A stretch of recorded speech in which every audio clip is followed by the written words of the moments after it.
आज हम लोग RS अग्रवाल बुक से क्लास 9 का 2A एक्सरसाइज से क्वेश्चन नंबर 5 पढ़ने जा रहे हैं। 4 तक हम लोग पढ़ चुके हैं।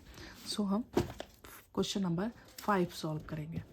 सो क्या बोल रहा है पहला क्वेश्चन में, give an example of monomial of degree 5। ठीक है, मोनोमियल होना चाहिए, मतलब मोनोमियल मतलब एक ही टर्म होना चाहिए और उसकी डिग्री कितनी होनी चाहिए 5।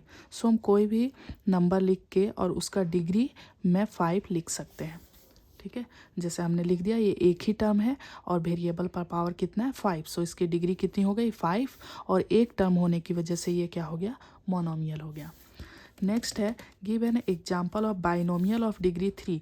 सो बाइनोमियल मीन्स दो टर्म होना चाहिए, यानी कि 2x प्लस 3x पर पावर डिग्री कितनी होनी चाहिए 8। सो हम किसी एक पर पावर 8 बिठा देंगे तो ये हो गया हमारा। इसमें से कोई भी एग्जाम्पल लिख सकते हैं आप अपने मन से भी, जिसमें बस दो टर्म होना चाहिए और डिग्री पे ध्यान देना है कितना डिग्री का पूछ रहा है। नेक्स्ट है, give an example of trinomial of degree 4। अब हमें ट्राइनोमियल चाहिए, यानी कि 3 टर्म होना चाहिए, x प्लस x पर पावर 4। 4 इसलिए लिखा, डिग्री कितनी होनी चाहिए 4, यानी हाईएस्ट डिग्री कितनी होनी चाहिए 4। इससे बड़ा कोई भी डिग्री हम नहीं बिठाएंगे। ठीक है, और ट्राइनोमियल मतलब 3 टर्म होना चाहिए, 1 2 3, 3 टर्म हो गए तो ये हो गया। अब give an example of monomial of degree 0, यानी कि मोनोमियल एक ही टर्म होना चाहिए और डिग्री 0 होना चाहिए। सो हम कोई भी वेरिएबल नहीं बिठाएंगे तो हमारा ये हो जाएगा मोनोमियल। एक टर्म है और इसमें कुछ नहीं है तो डिग्री 0 है। नेक्स्ट हम क्वेश्चन नंबर 6 देखेंगे, री right each of the following polynomial in standard form. Standard form क्या होता है, मतलब जिसका सबसे बड़ा पावर है उसको हम पहले लिखेंगे, छोटे पावर को हमारा फर्स्ट क्वेश्चन है ये, इसको स्टैंडर्ड फॉर्म में लिखना है। तो जिसका पावर सबसे बड़ा है, जैसे इस टर्म का पावर सबसे बड़ा है तो इसको हम पहले लिखेंगे। तो ये हो गया 5x का क्यूब, उसके बाद ये है x का स्क्वायर का माइनस 2x का स्क्वायर, उसके बाद ये है पावर 1 है इसका प्लस x, और ये क्या हो जाएगा प्लस 8।